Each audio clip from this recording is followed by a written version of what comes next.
Nama saya Tay Yok Jen. Saya Cikgu Tay. Saya mendirikan pusat tuition ini sudah hampir 30 tahun di Labis. Saya mengajar mata pelajaran matematik tambahan dan sains. Dulu saya memang seorang guru yang mengajar di sekolah rendah lah. Saya memang suka bergaul dan meng-guide student-student saya. So kita akan cuba bagi mereka confidence.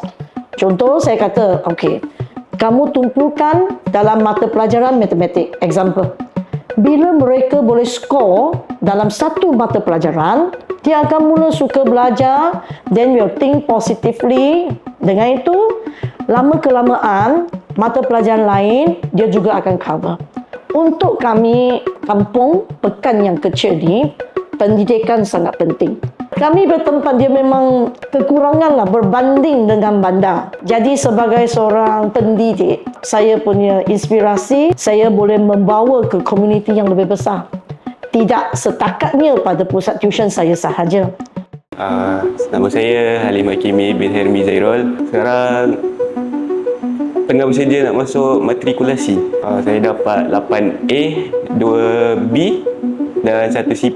Masa saya start masuk belajar dengan Cikgu Tay, markah AMAT saya dalam anggaran 20 markah gitu atau 6 markah gitu. Cikgu Tay dia ajar saya, diri saya, tekankan saya sampai saya lulus lah. Sampai SPM saya dapat A solid untuk AMAT lah, disebabkan Cikgu Tay lah. Saya hutang budi lah dengan dia. Tambah tangent B, masa saya terbahagi kepada dua. Satu kepada tempatan, orang tempatan ataupun masyarakat.